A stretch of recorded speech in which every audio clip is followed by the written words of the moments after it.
hello बंधुসকল আজিৰ এই ভিডিঅ'ৰ সহায়ত মই আপোনালোকক দেখাবলৈ গৈছো কেনেকৈ আমি নতুন যেটো ভোটাৰ লিষ্ট যেটো পাবলিশ হৈছে 2024 বৰ্ষৰ তো সেই ভোটাৰ লিষ্টখন আমি কেনেকৈ ডাউনলোড কৰিম তো যদি আপুনি নতুনকৈ ভোটাৰ লিষ্টত নাম অন্তৰ্ভুক্ত কৰিছে আৰু আপোনাৰ নামটো অন্তৰ্ভুক্ত হৈছে নে নাই হেতু আপুনি কেনেকৈ চাব আৰু যদি আপুনি নতুনকৈ নাম অন্তৰ্ভুক্ত কৰিছে সেই নামখন আপোনাৰ অন্তৰ্ভুক্ত হৈছে নে নাই মানে উঠিছে নাই হেতু আপুনি কেনেকৈ চাব তো ফুল প্ৰসেস আজিৰ এই ভিডিঅ'ৰ সহায়ত আমি দেখাবলৈ গৈছো তো বলক আমি ভিডিঅ'খন আৰম্ভ কৰো তো ফাৰ্স্ট টাইম আপোনাৰ মোবাইলৰ পৰা যিকোনো এটা ব্ৰাউজাৰ খুলিব আৰু সাৰ্চ বাৰত টাইপ কৰিব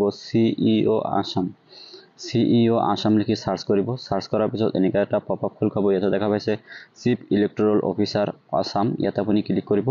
ক্লিক কৰাৰ পিছত এনেকা এটা পপআপ খুল খাব ইয়াতে আপুনি ওপৰ ফালে স্ক্ৰল কৰিব স্ক্ৰল কৰাৰ পিছত ইয়াতে দেখা পাই আছে PDF ইলেক্টৰাল ইয়াতে আপুনি ক্লিক কৰিব ইয়াতে ক্লিক কৰাৰ পিছত অকমান ওয়েট কৰিব তো তাৰ পিছত আপুনি এনেকা এটা পপআপ খুল খাব ইয়াতে দেখা পাই আছে PDF ইলেক্টৰালছ ফৰ দা ইয়াৰ 2024 ইয়াতে আপুনি ক্লিক কৰিব ইয়াতে ক্লিক কৰাৰ পিছত এনেকা আহি যাব অকমান ওয়েট কৰিব তো আপোনাৰ যদি এনেকা নাহে যদি আপোনাক লগইন কৰিব বিচাৰে তো আপুনি কি কৰিব এটা আপুনি আইডি পাসওয়াৰ্ড ক্ৰিয়েট কৰি লব আৰু আপুনি তাৰ পিছত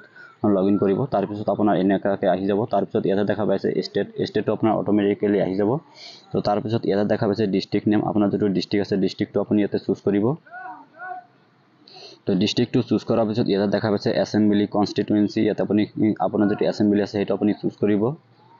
তো এসেম্বলি টু চুজ কৰাৰ পিছত ইয়াতে দেখা পাইছে সিলেক্ট ল্যাঙ্গুৱেজ তো সিলেক্ট ল্যাঙ্গুৱেজ এটা ল্যাঙ্গুৱেজ আছে এটো আপুনি দি দিব তাৰ পিছত ইয়াতে দেখা পাইছে ক্যাপচাৰ ইয়াতে আপুনি ক্যাপচাৰটো এন্টাৰ কৰিব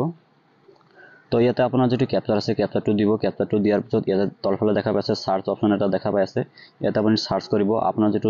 পোলিং ষ্টেচন আছে যেটো কেন্দ্ৰত আপুনি ভোট দিয়ে তো সেই ভোট কেন্দ্ৰৰ নামখন আপুনি ইয়াতে এন্টাৰ কৰিব আপোনাৰ যেটো পোলিং ষ্টেচন আছে পোলিং ষ্টেচন নামখন আপুনি সাৰ্চ কৰিব সাৰ্চ কৰাৰ পিছত এনেকাকে আহি যাব তাৰ পিছত এফালে দেখা পাইছে ড্ৰাফট ৰোল তাৰ পিছত এফালে দেখা পাই আছে ফাইনাল ৰোল তো ইয়াৰ পৰা আপুনি কোনটো সিলেক্ট কৰিব যদি আপুনি আগতো ডাউনলোড কৰিব বিচাৰে যেটো আপডেট হোৱাৰ আগতে আছিল হেতু আছিল আপোনাৰ ড্ৰাফট ৰোল আৰু যেটো এতিয়া ফাইনাল হৈছে হেতু আপোনাৰ এটো দেখা পাইছে ফাইনাল ৰোল 2024 ইয়াতে আপোনাৰ যেটো ফাইনাল ৰোল আছে ইয়াতে আপুনি ক্লিক কৰি দিব তো ইয়াতে দেখা পাইছে ডাউনলোড এটা অপচন দেখা পাইছে ইয়াতে আপুনি ডাউনলোড অপচনত আপুনি ক্লিক কৰি দিব ক্লিক কৰাৰ পিছত অকমান ওয়েট কৰিব তো ডাউনলোড হ'বলৈ অকমান প্ৰসেসিং ল'ব ইয়াতে আপুনি অকমান ওয়েট কৰিব তো তাৰ পিছত আপোনাৰ যেটো ভোটাৰ লিষ্টখন আছে সেই ভোটাৰ লিষ্টখন PDF আকাৰত শো কৰিব তাৰ পিছত ইয়াতে আপুনি PDF ওপেনত ক্লিক কৰি আপোনাৰ যেটো ভোটাৰ লিষ্ট আছে আপুনি এটো ওপেন কৰি ল'ব ইয়াতে দেখা পাই আছে ভোটাৰ লিষ্টখন ডাউনলোড হৈ গৈছে ইয়াতে দেখা পাইছে ভোটাৰ তালিকা 2024 ইয়াতে আপুনি দেখা পাই আছে ভোটাৰ লিষ্টখন ইয়াতে দেখা পাইছে ডাউনলোড হৈ গৈছে তো এনেকা আপোনাৰ যেটো ভোটাৰ লিষ্ট আছে সেই ভোটাৰ লিষ্টত আপুনি আপোনাৰ যেটো নাম অন্তৰ্ভুক্ত হৈছে নে নাই হেতু আপুনি ইয়াতে চাব পাৰিব যদি আপোনাৰ নামখন ট্ৰান্সফাৰ কৰিছিলে যদি ট্ৰান্সফাৰ হৈছে নে নাই হেতু আপুনি চাব পাৰিব যদি আপুনি নতুনকৈ ভোটাৰ নাম তুলিছিলে সেই ভোটাৰ নামখন আপোনাৰ নতুনকৈ উঠিছে নে নাই হেতুখন আপুনি ইয়াতে চাব পাৰিব আৰু যদি আপোনাৰ কোনো নাম ডিলিট কৰিছিলে সেই ডিলিট নামখন আপুনি ইয়াতে চাব পাৰিব তো এনেকৈ আপুনি আপোনাৰ ভোটাৰ লিষ্টখন ডাউনলোড কৰিব পাৰিব তো আশা কৰো ভিডিঅটো চাই বহুত হেল্পফুল হৈছে যদি ভিডিঅটো চাই হেল্পফুল হৈছে ভিডিঅত এটা লাইক কৰি চেনেলটো সাবস্ক্ৰাইব কৰিব আৰু আপোনাৰ বন্ধু বান্ধৱৰ লগত ভিডিঅটো শেয়াৰ কৰি দিব তো আজিৰ কাৰণে এইখিনিয়ে বাই বাই জয় হিন্দ